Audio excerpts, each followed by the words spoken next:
शरणू शरणार्थ.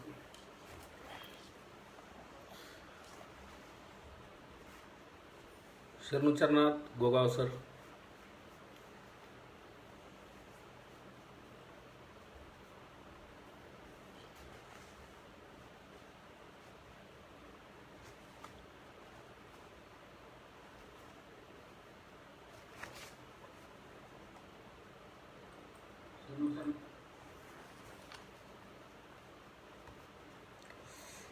ही अनुभव मंडप बाय लिंगायत सेवा संघ या फेसबुक पेजवरून आज आदरणीय कोरणेश्वर आप्पाजी यांच्या सूचनेनुसार मी आपल्याशी संवाद साधण्यासाठी लाईव्ह होत आहे. प्रथमतः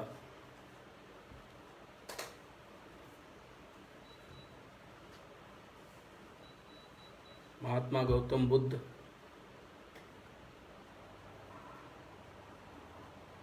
महावीर जैन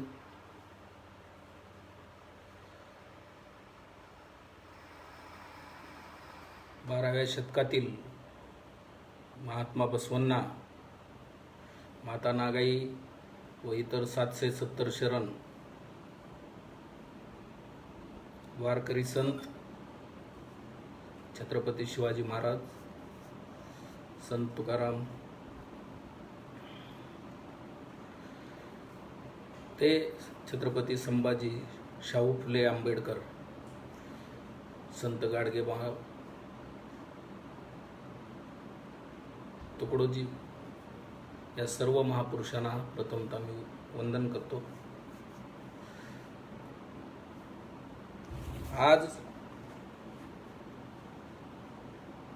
थोडं लिंगायत सेवा संघाची भूमिका आणि सेवा संघाचं 8 वर्ष पूर्ण झाले आपलं रजिस्ट्रेशन होऊन. तसेच आतापर्यंत थोडाफार आढावा आणि संघटनेची पुनर्रचना. बऱ्याच नेमणुका करून 2-2, 3-3, 4-4, 5-5 वर्ष झालेली आहेत. तर कामाला गती देण्याच्या हिशोबानं आपल्याशी थोडासा संवाद साधण्याचा हा प्रयत्न आहे.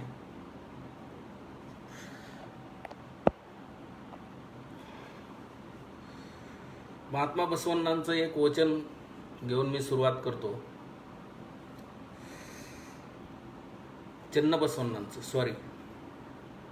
षटस्थल चक्रवर्ती चन्नबसवण्णा यांचं हे वचन आहे. भूमीवरी बीज पडल्यास नष्ट झाले म्हणू नका.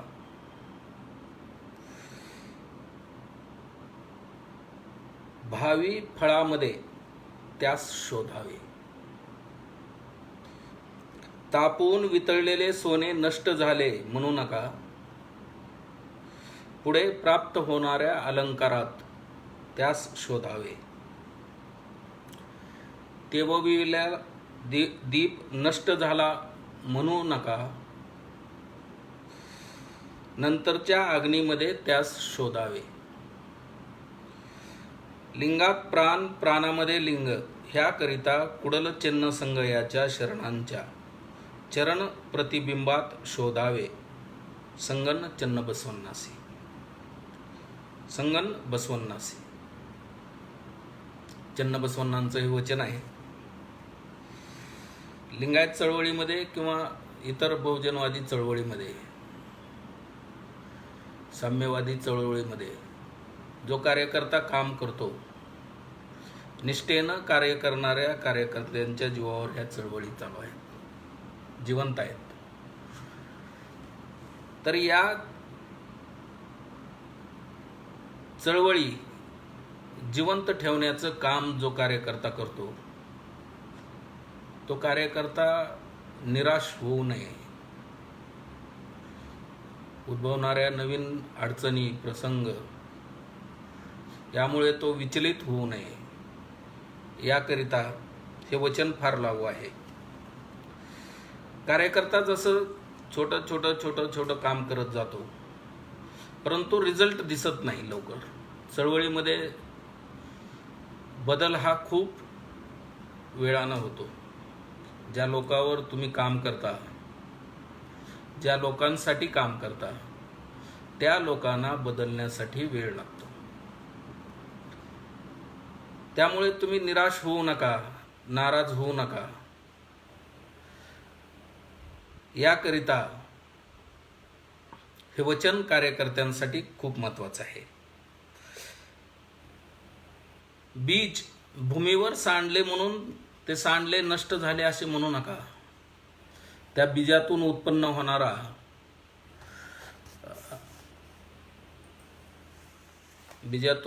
होणारा रोप, त्या रोपाच्या माध्यमातून त्याचं होणारं झाड आणि झाडाला लागलेली फळामध्ये त्या बीजाला शोधावं.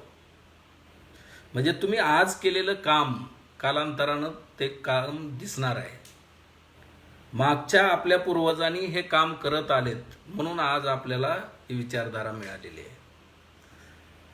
त्याची फळं लागायला वेळ लागेल, परंतु सतत निरंतर चालणारी ही प्रक्रिया आहे की कार्यकर्त्यांनी सतत प्रवाही राहून सतत निग्रहाने हे समतेचं काम करत राहिलं पाहिजे.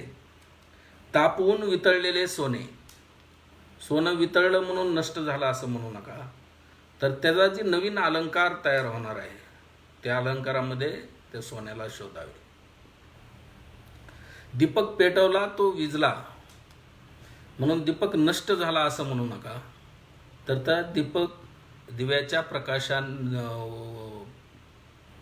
दिवा पेटल्याने जो प्रकाश मिळणार आहे, त्या प्रकाशामध्ये त्या दिव्याला हुडकावे, शोधावे. लिंगात प्राण आणि प्राणामध्ये लिंग. इष्टलिंग, हे इष्टलिंगामध्ये जीवात शिव आणि शिवामध्ये जीव. याकरिता कुडल चिन्ह संगयाच्या शरणामध्ये, शरणांच्या चरणकमळामध्ये मी बसवण्णांना पाहतो, संगन बसवण्णाला पाहतो, असं चिन्ह बसवण्णा म्हणतात. म्हणजे ज्या तन्मयतेने, ज्या प्रामाणिकपणाने, एकाग्रतेने जे कार्यकर्ते, प्रामाणिक कार्यकर्ते आहेत त्या मुवमेंटचे, त्यांच्या चरणकमळामध्ये संगन बसवण्णाला पाहतो असं चिन्ह बसवण्णा म्हणतात. म्हणजे प्रामाणिक कार्यकर्त्यांची किती गरज आहे या चळवळीमध्ये, या माध्यमातून आपल्याला ह्या वचनामधून आपल्याला समजून येईल. लिंगायत सेवा संघाचा थोडक्यात मी प्रवास घेतो. आपण 16/6/2012 आपल्याला रजिस्ट्रेशन मिळालं लिंगायत सेवा संघाचं. परंतु आपण जी नोंदणीसाठी अप्लाय केला होता ते पहिलं सर्टिफिकेट आपल्याला 30/4/2012 आपल्याला मिळालं. आपला पहिला कार्यक्रम लिंगायत धर्म इतिहास सचित्र प्रदर्शन लातूरमध्ये बशीर कॉलेजच्या समोर आता जो बसवण्णांचा पुतळा उभा आहे त्या पटांगणामध्ये ग्राउंडवर आपण 2 दिवसीय सचित्र प्रदर्शन लातूरमध्ये भरवलं होतं.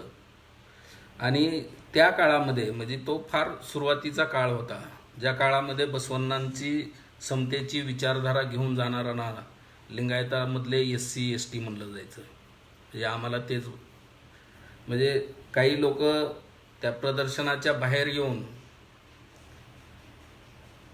जोऱ्यानं वरडायचे की हे लिंगायतामधले महार आहेत.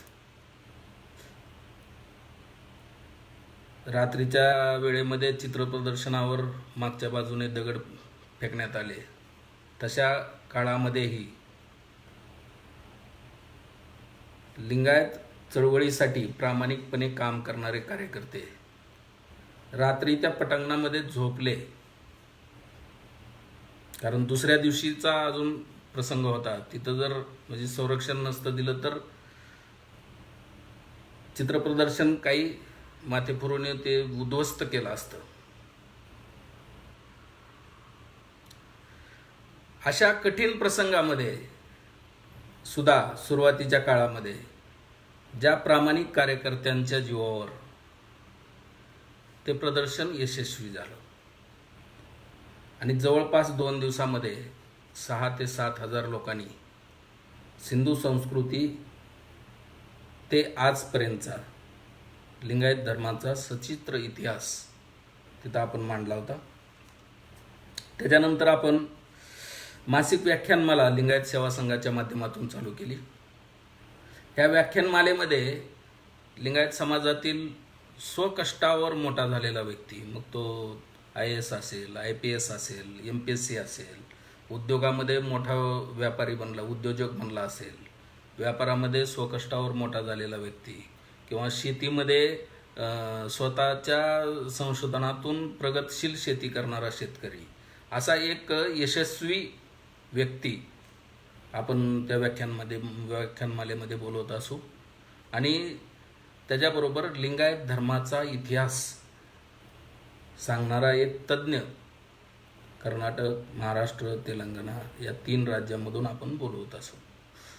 आणि ह्या माध्यमातून युवकांना एक प्रेरणा आणि त्याच्यासोबत इतिहास, लिंगायत इतिहास, बहुजनांचा इतिहास देण्याच्या उद्देशानं लातूर शहरामधील आणि जिल्ह्यामधील काही संघटनांना सोबत घेऊन लिंगायत सेवा संघानं ही व्याख्यानमाला चालवली.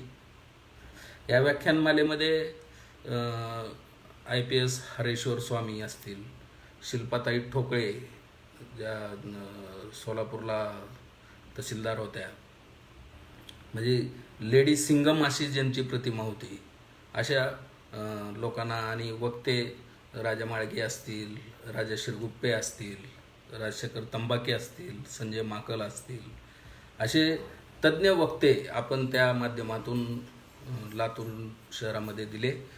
त्यांच्या माध्यमातून आपण लिंगायत युवकांना आणि शरणांना विचारधारा देण्याचा प्रयत्न केला. त्याच्यानंतर आपण लातूर शहरामध्ये जो बसवेश्वर चौकामध्ये विविध शरणांची, बसवण्णांची जयंती तर साजरी होते, परंतु इतर शरणांची, मडिवाळ माचई असतील किंवा चेन्नई असतील, अशा विविध शरणांची जयंती साजरी करण्यास सुरुवात केली. 12व्या शतकामध्ये ज्या शरणांनी आपल्या प्राणाचं बलिदान देऊन ही लिंगायत चळवळ उभा केली, त्यांच्या स्मरणार्थ त्यांच्या जयंतीचा प्रोग्राम आपण सुरुवात केला. त्याच्यानंतर आपण पहिल्यांदा महाराष्ट्रामध्ये कार्यरत असलेल्या लिंगायतांच्या जुन्या आणि नव्या संघटना, विविध संघटनांचं एकत्रित 27/12/2013 चिंतन शिबिर लावलं. या माध्यमातून आपण सर्व संघटना एकत्र येऊन एका विचारावर आणि कॉमन मिनिमम प्रोग्राम ठरवून शासनाशी आपल्या मागण्यासाठी एकत्रितपणे जावं या उद्देशानं आपण 2013मध्ये पुण्यामध्ये भोसरीला आपण हे पहिलं शिबिर घेतलं. त्यामध्ये विविध संघटनांचे पदाधिकारी आले, विविध संघटनांच्या प्रमुखांनी म्हणजे हेटाळणी केली, कारण त्यांच्या जुन्या संघटना, परंतु आपण तो प्रयत्न सोडला नाही. आपण ते शिबिर पण यशस्वी केलं. त्याच्यानंतर आपण राज्यस्तरीय लिंगायत धर्म अधिवेशन देगलूरला 5 जानेवारी 2014ला घेतलं. ह्या संमेलनाचे अध्यक्ष होते माजी आमदार गंगाधरजी पटणे. ह्या कार्यक्रमास उपस्थित त्यावेळेसचे खासदार नांदेडचे भास्करराव पाटील खतगावकर आणि विविध राजकीय आणि सामाजिक लोकांच्या उपस्थितीमध्ये जवळपास 3 ते 4 हजार लोकांच्या उपस्थितीमध्ये हे अधिवेशन आपण पूर्ण केलं. त्याच्यानंतर लिंगायत सेवा संघचे कार्यकर्त्यांना केडर बेस बनवण्याच्या उद्देशानं पहिलं कार्यकर्ता शिबिर, त्याच्यानंतर बरेच झाले, पण पहिल्या कार्यकर्ता शिबिर आपण 23/6/2013 रोजी लातूरमध्ये घेतलं. त्या केडर कॅम्पची अशी भूमिका होती की पहिलं केडर कॅम्प, हॉलची कॅपॅसिटी 250, परंतु असं वाटलं होतं की पहिला प्रयत्न आहे, 40च्या वर लोक येणार नाहीत. त्या उद्देशानं आपण एक तरीही 50-60 लोकांचं, म्हणजे सकाळी 9 वाजता कार्यक्रम चालू होणार, तो संध्याकाळी 6 वाजेपर्यंत, तर सकाळचा नाश्ता, दुपारचं जेवण हे आपण सुरुवातीला ज्यांना ते काम सांगितलं होतं त्यांना आपण 50 लोकांचंच सांगितलं होतं, म्हणजे 10-20 लोकांचं जास्त राहावं या उद्देशानं. परंतु नाश्त्यालाच 80-90 लोक झाली आणि जेवणाच्या टायमापर्यंत तर पूर्ण हॉल भरून गेला. म्हणजे अभूतपूर्व प्रतिसाद केडर कॅम्पला, लिंगायत सेवा संघाच्या पहिल्याच केडर कॅम्पला अभूतपूर्व प्रतिसाद मिळाला आणि महाराष्ट्रातून लांब लांब 300 किलोमीटरहून मोटरसायकलवर लोक आली, मुलं. म्हणजे जिज्ञासा 2013 आपण हा कार्यक्रम पहिलं केडर कॅम्प घेतलं.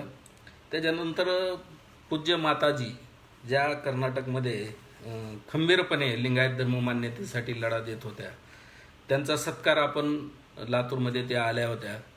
तर त्यांचा घरी बोलवून आपण 29 नोव्हेंबरला 2013 माताजी आपल्या घरी येऊन लिंगायत सेवा संघाचा सत्कार स्वीकारला त्यांनी. त्याच्यानंतर 2014 आपण लिंगायत सेवा संघाचे कार्यकर्ते होते, परंतु ड्राफ्ट बनवण्यामध्ये आपलं सहकार्य होतं. त्यामध्ये विश्व लिंगायत महासभा आणि लिंगायत सेवा संघाच्या कार्यकर्त्यांनी हे आधी ड्राफ्ट बनवलं होतं, जे सोलापूरमध्ये अखिल भारतीय वीरशैव महासभेच्या माध्यमातून जे सुशीलकुमार शिंदे यांचा कार्यक्रम अरेंज करून त्यांना ते निवेदन देण्यात आलं होतं. ते निवेदन पहिल्यांदा लिंगायत धर्ममान्यतेसाठी फक्त लिंगायत नावानं आपण ते निवेदन देण्यामध्ये आपला सहभाग होता. त्याच्यानंतर लोकसभेचं इलेक्शन लागलं. लोकसभेच्या इलेक्शनच्या वेळेस केंद्रीय कृषी मंत्री माननीय शरद पवार साहेब ह्यांची प्रथम आपण भेट घेतली उस्मानाबादमध्ये. तिथं आपल्याला त्यांनी सकाळी 6चा टाईम दिला होता, परंतु लातूरमधून आपण 20-25 कार्यकर्ते गेलो आम्ही तिथं आणि त्यांना निवेदन असं दिलं होतं की येणाऱ्या लोकसभेच्या मॅनिफेस्टोमध्ये राष्ट्रवादी काँग्रेसच्या लिंगायत मान्यतेसाठी आम्ही सकारात्मक विचार करू, असं पहिलं निवेदन विथ ड्राफ्ट आपण, म्हणजे ते का द्यावं तर त्याचे सगळे कायदेशीर पुराव्यासह ड्राफ्ट बनवून आदरणीय शरद पवार साहेबांना आपण ते निवेदन दिलं. त्याच्यानंतर आपण ते निवेदन तसंच निवेदन नांदेड येथे अशोकरावजी चव्हाण साहेब, नितीनजी गडकरी, राज ठाकरे, गोपीनाथजी मुंडे आणि कर्नाटकमध्ये तत्कालीन मुख्यमंत्री जगदीशजी शेट्टर यांना, असं विविध राजकीय पक्षांच्या लोकांना आपण ते निवेदन त्यावेळेस दिलं होतं की मॅनिफेस्टोमध्ये उद्देश एकच होता की लिंगायत धर्ममान्यता ही राजकीय पक्षांच्या मॅनिफेस्टोमध्ये यावी, म्हणजे ती राष्ट्रीय स्तरावर तो विषय चर्चेला जावा, या उद्देशातून आपण ती मागणी केली होती. त्याच्यानंतर त्या मागणीचा एवढा इम्पॅक्ट झाला की त्यावेळेस पवार साहेब असं म्हणले होते की मॅनिफेस्टो ऑलरेडी तयार झालेले आहेत, आपला तर तयार झाला आहे पण राजकीय पक्षांचे सुद्धा तयार झालेले आहेत, तर आपण येणाऱ्या विधानसभेमध्ये ह्या मॅनिफेस्टोविषयी, म्हणजे या विषयाविषयी विचार करू. मग त्याच्यानंतर लोकसभेमध्ये काँग्रेस पक्षाचा पराभव झाला, भारतीय जनता पक्षाचं आणि NDAचं राज्य आलं. मग त्याच्यानंतर महाराष्ट्रामधल्या विधानसभेच्या इलेक्शनच्या अगोदर मुंबईमध्ये राष्ट्रवादी काँग्रेस पक्षाच्या शिबिरामध्ये किंवा त्यांच्या कार्यक्रमामध्ये पवार साहेबांनी सामुदायिकपणे हा विषय उचलला. त्यांनी तत्कालीन मुख्यमंत्री पृथ्वीराजजी चव्हाण साहेब यांना उद्देशून एक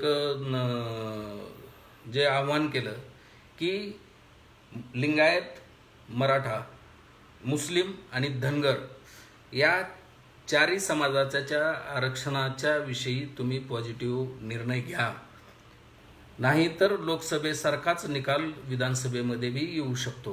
हा विषय पवार साहेबांनी त्यांच्या पक्षाच्या कार्यक्रमामध्ये उचलल्यामुळे तो विषय मोठा झाला. मोठ्या व्यक्तीनं विषयाला हात घातल्यामुळंच दुसऱ्या दिवशी सगळ्या पेपरला हेडिंग होती, सगळ्या TV चॅनलला त्या दिवशीच्या हेडिंग होती.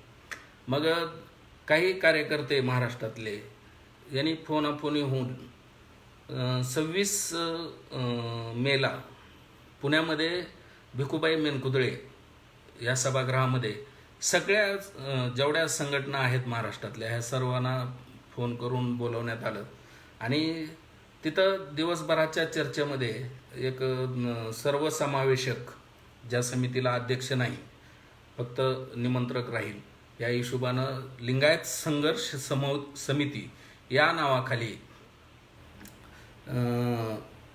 समिती स्थापन करण्यात आली आणि ह्या समितीच्या माध्यमातून तात्काळ लगेच 9 जूनला आपण आझाद मैदानावर मोर्चा डिक्लेअर केला. त्या मोर्चाच्या दरम्यान मोर्चा डिक्लेअर केला त्याच्या अगोदरच आदरणीय गोपीनाथरावजी मुंडे साहेबांचं आपत्कालीन निधन झालं आणि प्रचाराला सुद्धा वेळ मिळाला नाही, कारण राष्ट्रीय दुखवटा होता. आम्हाला शंका होती की किती लोक येतील, परंतु अभूतपूर्व असं आपण तिथं जे टोप्या आणि गमजे ठेवले होते विक्रीसाठी, 35,000 टोप्या तिथं विकल्या गेल्या. ह्याचा अर्थ कमीत कमी 35,000 लोक तिथं आझाद मैदानावर. त्यावेळेस फिटीचं सगळं म्हणजे चारी बाजूला फक्त लिंगायत धर्ममान्यतेच्याच टोप्या सगळ्या दिसत होत्या. असं अभूतपूर्व वातावरण आझाद मैदानावर तयार झालं आणि त्याच दिवशी मुख्यमंत्र्याबरोबर आपली बैठक झाली आणि मुख्यमंत्र्यांनी 1 महिन्यामध्ये निर्णय घेण्याचा आपल्याला शब्द दिला. परंतु 1 महिना झाल्यानंतरही त्यांच्याकडून प्रतिसाद येत नाही म्हणल्यावर त्याच्यानंतर आपण सर्व तहसील कार्यालयावर, महाराष्ट्रातल्या सगळ्या म्हणजे तालुक्याला तहसील कार्यालयावर 1 दिवसाचं लाक्षणिक उपोषण केलं पूर्ण महाराष्ट्रामध्ये. त्याचा परिणाम तरीही मुख्यमंत्र्यांनी किंवा राजकीय पक्षांनी आपली दखल घेतली नाही. ज्यावेळेस आपण हे आंदोलन संघर्ष समितीच्या माध्यमातून फक्त लिंगायत नावानं, म्हणजे सर्व संघटनांच्या विचारानं आपण फक्त लिंगायत नावानं हे आंदोलन चालवायचा हा निर्णय झालेला होता. मग त्या समितीला फेस करण्यासाठी शासनातर्फे तत्कालीन पाणीपुरवठा मंत्री लिंगायतांचे माननीय दिलीपरावजी सोपल साहेब यांना कोऑर्डिनेटर म्हणून शासनाने नेमलं होतं. तर त्या सोपल साहेबांना आपल्यातल्या काही ज्येष्ठ लोकांनी फोनाफोनी करून त्यांना म्हणजे ताणायला चालू केलं की त्यांना अवमानकारक बोलायला लागले की तुम्ही मालक लागून गेले का, तुम्ही कसं काय फक्त लिंगायत नावानंच तुम्ही आंदोलन चालवता, हे वीरशैव लिंगायत नावानं आंदोलन चाललं पाहिजे. मग त्यांनी आमच्या समितीमध्ये लिंगायत संघर्ष समितीमध्ये हा विषय केला. मग सोपल साहेबांनीच 1 जुलैला मुंबईमध्ये ह्या सर्व समावेशक लोकांची एक 100-125 लोकांची बैठक लावली आणि त्या बैठकीमध्ये ठराव घ्यायचं ठरलं की काय योग्य आहे, लिंगायत का फक्त लिंगायत का वीरशैव लिंगायत. परंतु त्या बैठकीमध्ये ती बैठक डॉक्टर शाहीर, आदरणीय डॉक्टर शाहीर यांच्या अध्यक्षतेखाली, सर्वात ज्येष्ठ असल्यामुळं त्यांनी त्या बैठकीचे अध्यक्ष सर्वानुमते त्यांना निवडण्यात आलं आणि त्यांच्या अध्यक्षतेखाली ही बैठक चालू झाली. मी हा सविस्तर प्रसंग एवढ्यासाठी सांगतोय की चळवळीमध्ये कार्यकर्त्यांना ह्या गोष्टी प्रत्येक गोष्ट खालच्या कार्यकर्त्यापर्यंत जात नाही, परंतु प्रक्रिया कशी झाली हे समजण्यासाठी हे मुद्दाम म्हणून सांगतो मी. तर त्या बैठकीमध्ये जवळपास सगळ्या महाराष्ट्रातून, सगळ्या विभागातून 100-125 लोक आलेली होती. सुरुवात विदर्भातले हजारे सर, औरंगाबादचे मंगरुळे, झपके सर मंगळवेड्याचे, किंवा शाहीर सर, हे सगळे बोलले. हे सगळे वीरशैव महासभेमध्ये कार्यरत असलेली लोक, जुनी लोक, म्हणजे शाहीर सर तर संस्थापकापैकी एक असतील. तर ह्यांचा सगळ्यांचा आग्रह होता की आपलं आंदोलन हे वीरशैव लिंगायत नावानं चाललं पाहिजे. आणि 7, 8, 10 जणांच्या ह्या प्रस्तावानंतर एक अशी ओळख करून देण्यात आली की लिंगायतामधले एक थोर इतिहासकार आहेत. त्यांनी मला त्यांच्याविषयी संपूर्ण आदर आहे. आणि संशोधक डॉक्टर ज्यांनी लिहिलेले धडे सिलेबसमध्ये आहेत असे विदर्भातून डॉक्टर अशोकराव मेनकुदळे सर आदरणीय हे बोलायला उठले. मला बाकींच्या लोकांविषयी काही वाटलं नाही. त्यांनी वीरशैव लिंगायताची मागणी करावी, ज्यांचं म्हणजे अभ्यास कमी आहे अशा लोकांनी ती मागणी करावी ह्याचं आश्चर्य आम्हाला वाटलं नाही. परंतु ज्यावेळेस अशोकराव मेनकुदळे सरांनी सुद्धा तीच मागणी ठेवली त्यावेळेस मग राहवलं नाही आणि उठून मी सर्वांची माफी मागून बोललो की मी तुमच्या सर्वांपेक्षा वयानं लहान आहे. त्या मीटिंगमध्ये तुम्ही माझ्या वडिलांच्या आजोबांच्या वयाचे इथं सगळे जमलेली लोक आहात आणि तुमचा जेवढा समाजकारणाचा अनुभव आहे तेवढं माझं कदाचित आयुष्यही नाही. परंतु एक गोष्ट मला प्रकर्षानं बोलायची आहे. मी म्हणलं मला बाकींच्या लोकांचं काही वाटलं नाही, परंतु आदरणीय मेनकुदळे सरांना मी 2 शब्द विचारू शकतो म्हणलं, विचारण्याची आज्ञा मागतो म्हणलं. मग त्याच्यानंतर मला बोलायची परवानगी दिल्यानंतर मी मेनकुदळे सरांना एकच प्रश्न विचारला की सर म्हणलं तुमच्या रेकॉर्डवर काय नोंद आहे? तुमच्या शासकीय रेकॉर्डवर तुमच्या TCवर नोंद काय आहे? त्यावेळेस त्यांनी सांगितले की लिंगायत आहे, लिंगायत वाणी आहे. मी म्हणलं ही नोंद कुणी केली आहे? तर जन्मता त्या आई वडिलांनी आजी आजोबांनी तुमची ही नोंद केलेली आहे. त्यांनी म्हणले हो बरोबर आहे. मग मी सर्व सभागृहाला उद्देशून म्हणलो की आता ह्यापैकी या 100-125 लोकांपैकी ज्याच्या रेकॉर्डला वीरशैव नोंद आहे त्यांनी उठून माझ्या रेकॉर्डला आहे म्हणून सांगावं. एक जण सुद्धा उठला नाही. एक जण सुद्धा त्या सभागृहातून माझ्या रेकॉर्डला वीरशैव नोंद आहे अशी सांगणारे कुणीही उभा राहिलं नाही. मग मी एक 5 मिनिटं बोललो, का आमच्या भविष्याशी खेळताय तुम्ही? जर वीरशैव नावानं कुणाचीच नोंद नाही तर त्या नावाचा आग्रह धरून ते मिळालेल्या आरक्षणाचा जर लाभार्थीच कोण नसणार आहे तर तुम्ही कशासाठी समाजाच्या नवीन येणाऱ्या पिढीच्या भविष्याशी खेळत आहात? हे 10-15 मिनिटाच्या बोलण्यामध्ये मग तत्कालीन मंत्री सोपल साहेब उठले आणि त्यांनी फायनल केले की फायनल म्हणले हे सगळे आणि सर्वानुमते की हे आंदोलन लिंगायत नावानं चालेल. मग तिथं एक फर्म भूमिका तयार झाली या समितीची आणि त्याच्यानंतर मग ज्यावेळेस शासन दखल घेत नाही म्हणल्यानंतर आपण कराडला 9 ऑगस्टला उपोषण चालू केलं. ते उपोषण चालू करण्यामागची खूप मोठी स्ट्रॅटर्जी आहे की ते उपोषण आपण ज्येष्ठ स्वातंत्र्य सैनिक मुरगाप्पा खुमसे म्हणजे त्यांचं वय माझ्या अंदाजानं आज त्या काळामध्ये 85च्या पुढं होतं, 87 जवळपास. तर त्यांच्या नेतृत्वाखाली आपण ही उपोषण चालू केलं आणि 9 ऑगस्टला, कारण 15 ऑगस्ट 6 दिवसावरच 15 ऑगस्ट आहे आणि 15 ऑगस्ट हा स्वातंत्र्य दिन आणि ज्येष्ठ स्वातंत्र्य सैनिक ज्यांनी की मुरगाप्पा खुमसे असे की ज्यांनी यशवंतराव चव्हाणांसोबत काम केलेलं, शरद पवारांसोबत काम केलेलं. एवढंच काय, त्यांना ज्यावेळेस राष्ट्रीय पुरस्कार मिळाला राजीव गांधींच्या काळामध्ये, तो पुरस्कार स्वीकारण्यासाठी त्यांना दिल्लीला न बोलवता तो पुरस्कार कलेक्टर करवी घरी पाठवला. तर ह्यांनी त्या कलेक्टरला म्हणले तू कोण मला पुरस्कार देणारा? पुरस्कार ज्या शासनाचा आहे त्या शासनानं मला पुरस्कार दिला पाहिजे, त्या शासनाच्या प्रमुखानं दिला पाहिजे. तर त्यांच्यासाठी परत त्या पुरस्काराचा कार्यक्रम लावायला लावला आणि दिल्लीमध्ये म्हणजे एवढे खंबीर नेतृत्व त्या आंदोलनाला लाभलं आणि त्यांच्यामुळं म्हणजे एक दिवस तर स्वतः गृहमंत्री R.R. पाटील जवळपास 4-5 तास उपोषणस्थळी होते. त्यांना विनवण्या करत की तुम्ही सोडा, बाकीच्यांना बसू द्या, मी 2-4 दिवसामध्ये म्हणजे उद्या डिक्लेअर करायला लावतो. परंतु त्यांनी टसका मस झाले नाहीत आणि त्यांच्या आणि उपोषणकर्ते आणि महाराष्ट्रातल्या सगळ्या लोकांच्या पाठिंब्यावर हे आंदोलन सक्सेस झालं. आणि त्याच्यानंतर मग 13 तारखेला समितीचं डिक्लेअर झालं. 14 तारखेला समिती डिक्लेअर झाली, सोपल समिती डिक्लेअर झाली आणि मग त्याच्यानंतर उपोषणाची सांगता झाली.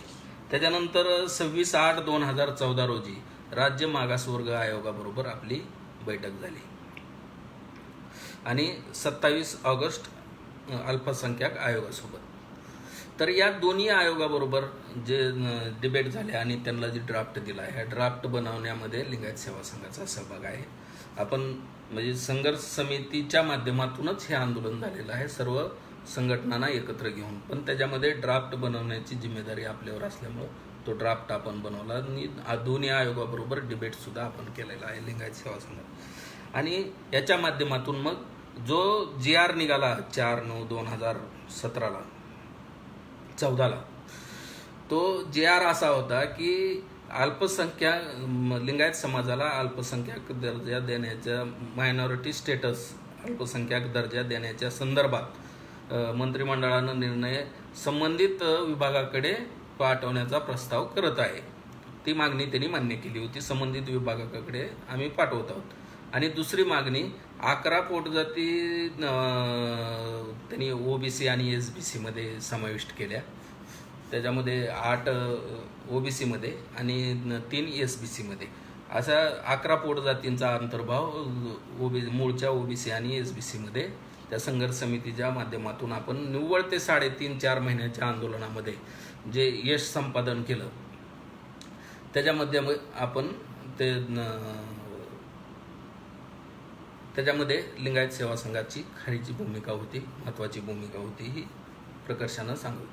मग त्याच्यानंतर संघर्ष समितीच्या माध्यमातून काम करत असल्यामुळं लिंगायत सेवा संघाचे जी दर महिन्याला 2 महिन्याला जे कार्यक्रम चालायचे, ते कार्यक्रमामध्ये खंड पडला. मग त्याच्यानंतर लोकांचे फोन यायला चालू झाले किंवा तुमचे कार्यक्रम बंद आहेत, व्याख्यानमाला बंद आहेत किंवा शिबिर बंद आहेत, केडर कॅम्प बंद आहेत. मग आपण राष्ट्रीय लिंगायत संमेलन कपिलधारा येथे 2 दिवसीय राष्ट्रीय लिंगायत संमेलनाचं नियोजन केलं 2015 मध्ये 24-25 ऑक्टोबरला. ह्या 2 दिवसीय संमेलनाचं अध्यक्षपद हे बसव समितीचे आदरणीय अरविंदजी जत्ती हे 2 दिवसीय संमेलनाचे अध्यक्ष होते. परंतु सगळ्यात मोठी गोष्ट आपण ह्या संमेलनामध्ये केली की आपण पहिल्यांदा म्हणजे आपल्यातल्या जी 2 परंपरा आहेत, लिंगायत आणि वीरशैव, या दोन्हीचे प्रमुख आपण ह्या संमेलनामध्ये बोलवले. म्हणजे शिवाचार्य पण होते आणि विरक्त पण होते. त्याच्यामध्ये शिवाचार्यापैकी म्हणजे 100 ओलांडलेले आता आदरणीय शिवलिंग शिवाचार्य आप्पाजी अहमदपूरचे आणि तमलूरचे आप्पाजी, आणि विरक्तातर्फे भालकी आप्पा बसवलिंग पट्टदेवरू आणि कोरणेश्वर आप्पाजी आणि येरटे आप्पा जे आता निलंगा मठाचे मठाधीश आहेत. तर या 5 जणांच्या उपस्थितीमध्ये जो आपण हा कार्यक्रम आयोजित केला, ह्या कार्यक्रमाचं अभूतपूर्व यश असं आहे की लोक जी तिथं आली होती ती थोडी विस्मयकारक ह्याच्यातच होती की शिवाचार्य आणि विरक्त दोन्ही पहिल्यांदा एकत्र बघत होते त्यांनी की एका स्टेजवर, आणि 2 दिवसाच्या संमेलनामध्ये, म्हणजे 1-2 तासाच्या कार्यक्रमामध्ये बसले तर गेले तर असं नाही, 2 दिवस ही सगळे एकत्र राहणार होते. तर त्या कार्यक्रमाचं फलित असं आहे की अहमदपूर आप्पांनी पहिल्या सत्राचं उद्घाटन सत्राचं समारोप करताना त्यांनी पहिलं वाक्य वापरलं की लिंगायत हेच पुरातन आहे, वीरशैव हे अलीकडचं आहे.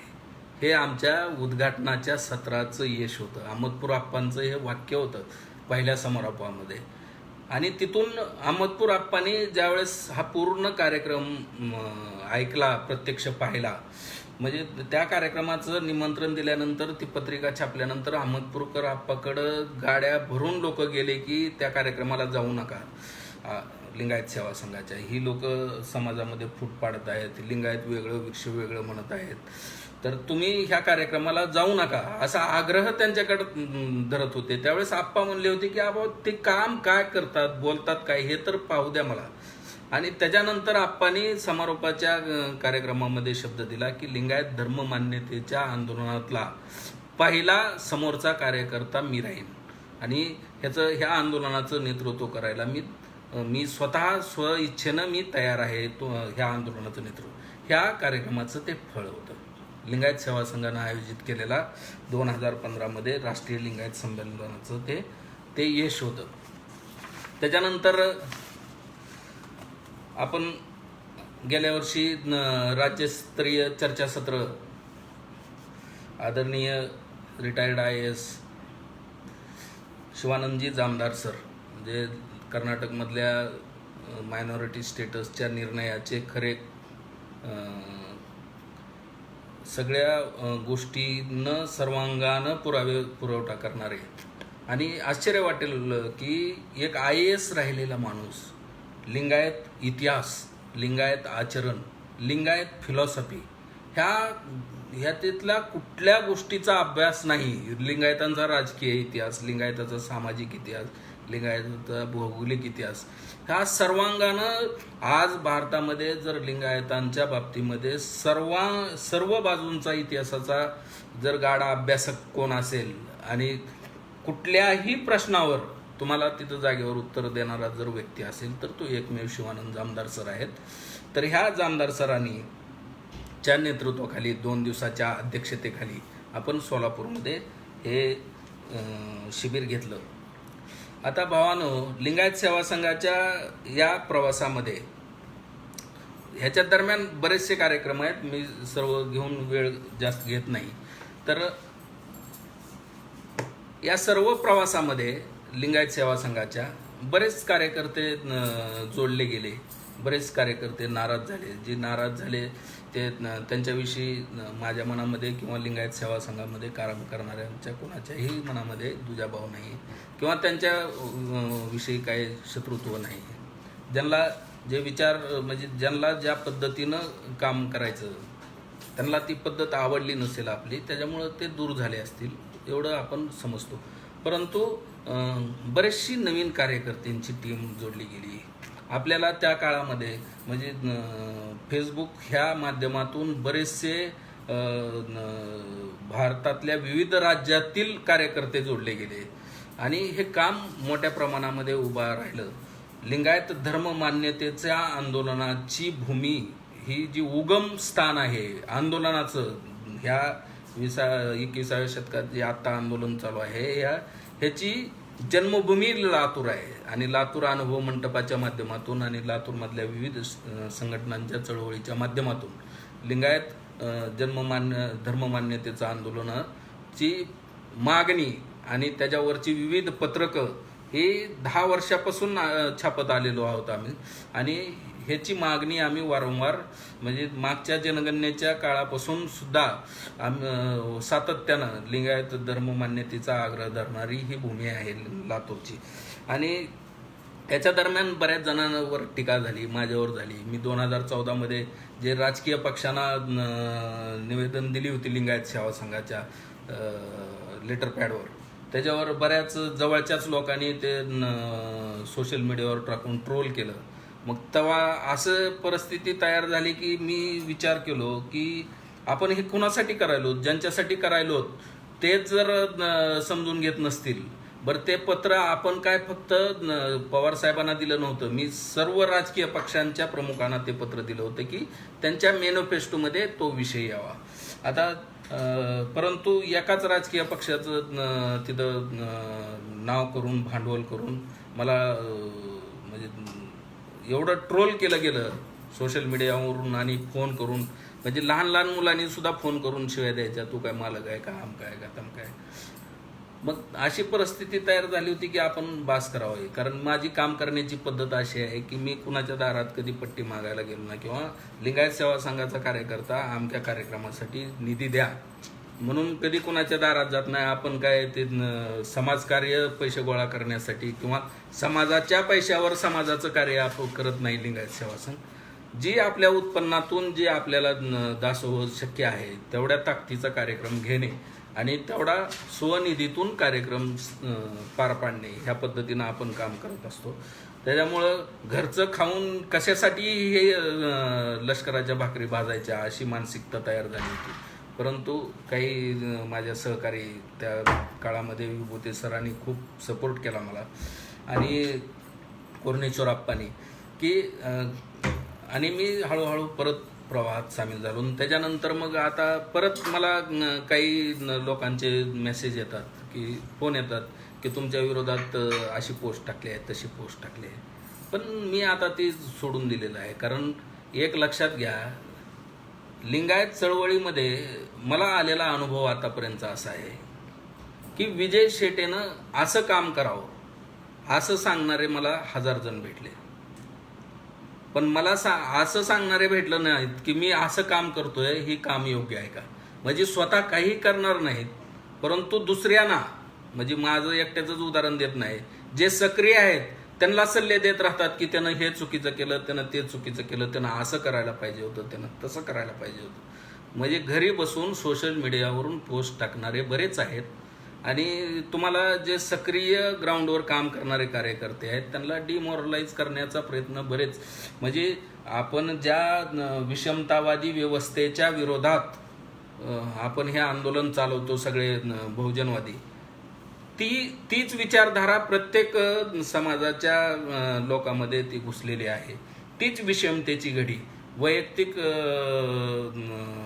तुमचं आता काही जणांनी माझ्या विरोधात माझ्या कायकाची पोस्ट टाकली. मी अभियंता आहे, मला सर्व्हिस, मी ज्यावेळेस अभियंता झालो त्यावेळेस 0 बजेट होतं, मला गव्हर्नमेंट जॉब नाही लागला.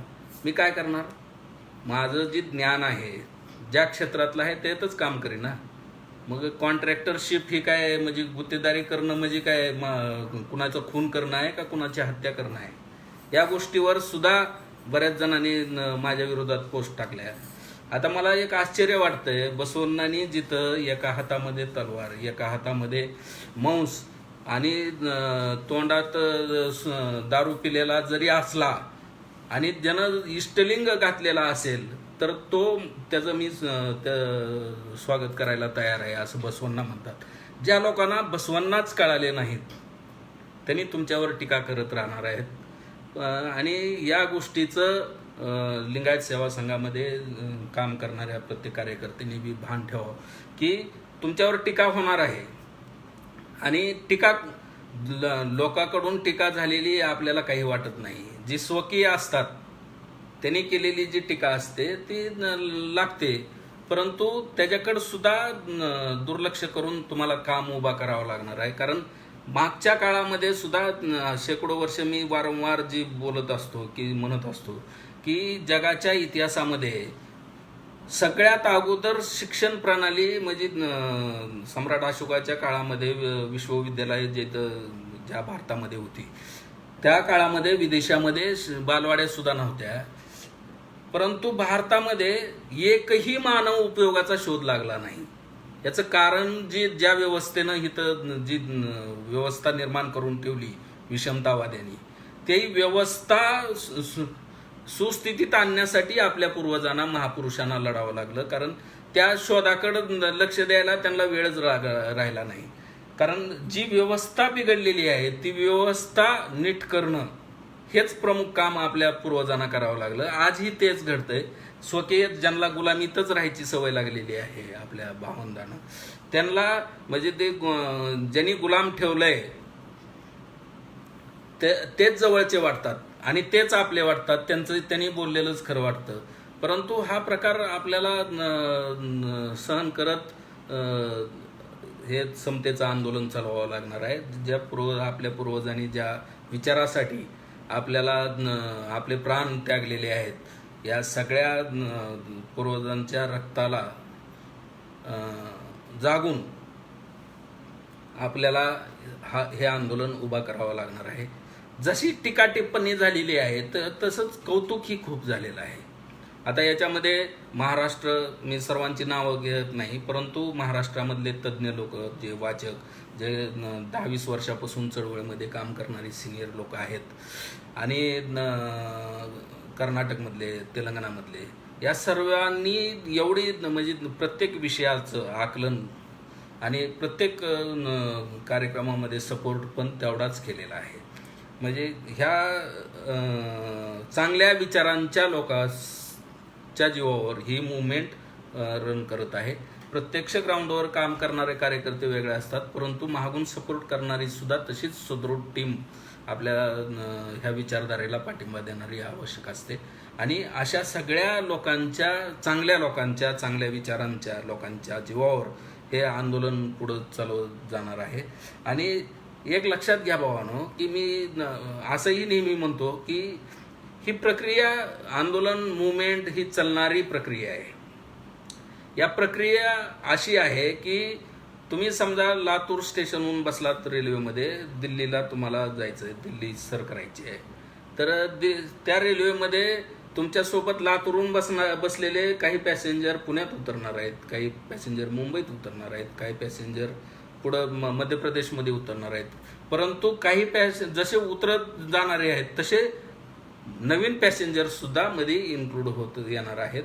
तसं ही प्रक्रिया चालणारी प्रक्रिया आहे की याच्यामध्ये कार्यकर्ते येतात जातात.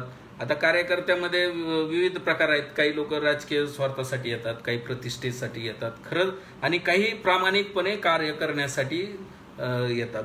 मग माझा एक आग्रह आहे कार्यकर्त्यांना की तुम्हाला राजकीय महत्वाकांक्षा ही असलीच पाहिजे. आपली लिंगायतांची लोक सर्व राजकीय पक्षात चांगल्या पदावर आमदारकी खासदारकी घेऊन असली पाहिजेत. कारण त्या पक्षामध्ये जर आपलं प्रतिनिधित्व नसेल तर आपले विषय कोण मांडणार हे फार आपल्यासाठी गरजेचं आहे. सगळ्या राजकीय पक्षात आपल्या लोकांनी काम करावं.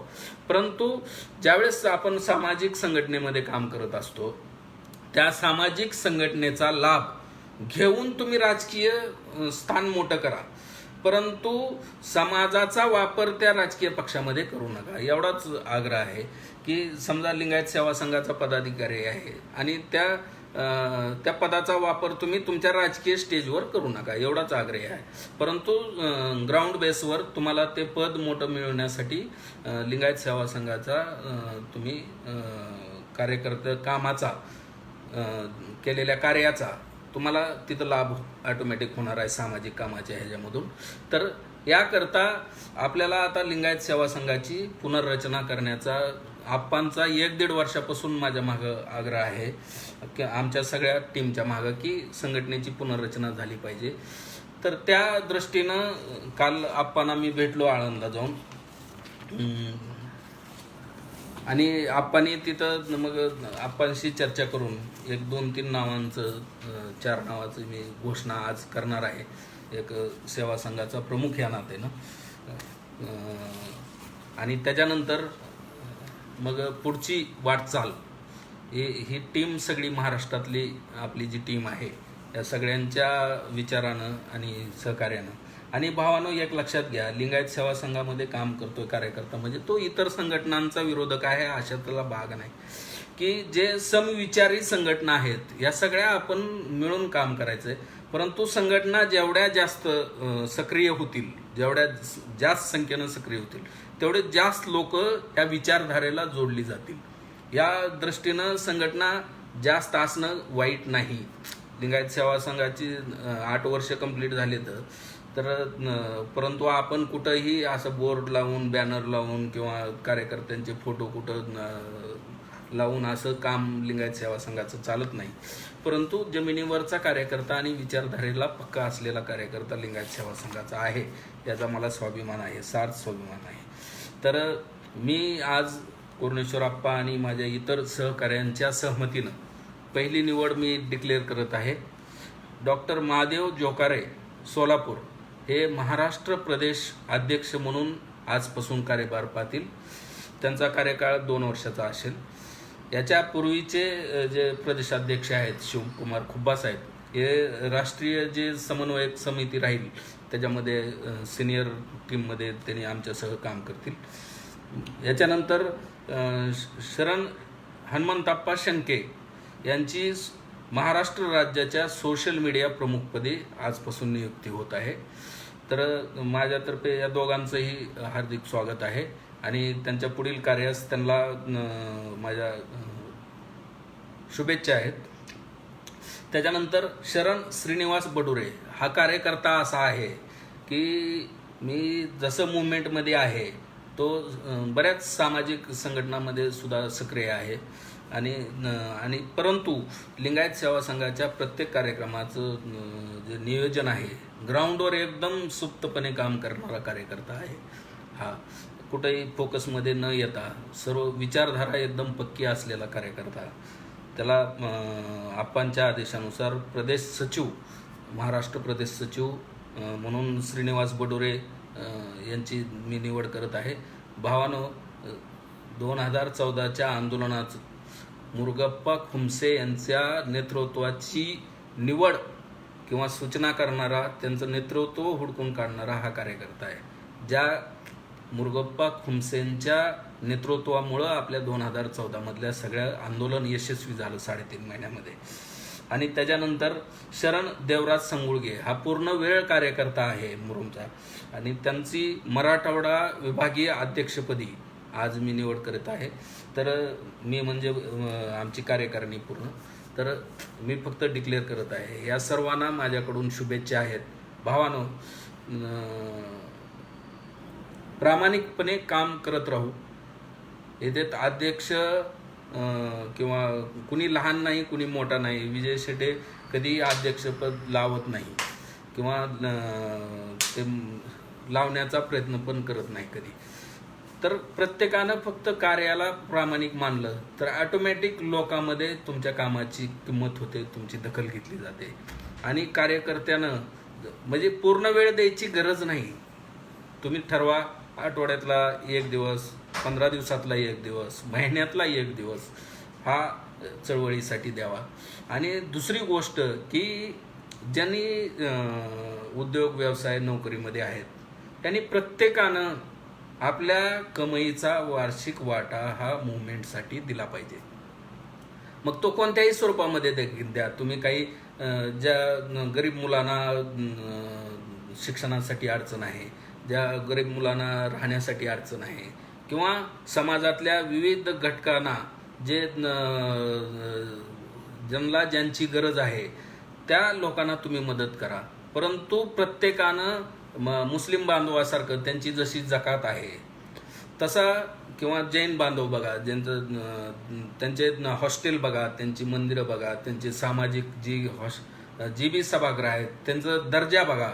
म्हणजे संख्या त्यांची, समाजाची संख्या इतनी एवढी छोटी असताना त्यांचं कार्य, त्यांचा त्याग, समाजाप्रतीची त्यांची जी ही आहे ओढ आहे, ही मोठ्या लोकांनी छोट्यांना बरोबरीला घेण्यासाठी दासोह आपल्याला बसवण्णांनी दासोह दिलेला आहे. हे दासोह आपण करत राहिलं पाहिजे. मग तो ज्ञान दासोह असेल, तो तुमचं कायक करण्याचा, कायकाच्या माध्यमातून जी अर्थप्राप्ती होती त्यातलं थोडासा दासोह असेल, किंवा तुमचा वेळेचा दासोह असेल. ह्या विविध मार्गातून तुम्ही नवीन वंचितांना हा दासोह करावा, ही कळकळीची विनंती आहे. आणि कार्यकर्त्यांनी कुठल्याही टीकेला न भीता, उद्या अजून काही सोशल मीडियावर येईल आणि आलं तरी आता ते म्हणजे अशी वचनं बरीच आहेत, पण कुणाला नाराज करण्याची माझ्या अपेक्षा नाही. तर प्रामाणिकपणे आणि व्यवस्थितपणे मी ह्या 4-8 वर्षामध्ये ज्या कार्यकर्त्यांच्या जीवावर ही संघटना हा टप्पा 8 वर्षाचा ओलांडते, मी कुणाचंही नाव घेत नाही, क्षमा असावी. परंतु प्रत्येकाचं नाव घेण्यात वेळ जाईल. आणि कार्यकर्त्यांना, मला माहिती आहे लिंगायत सेवा संघाच्या कुठल्याही कार्यकर्त्याला नावाची अपेक्षा नाही.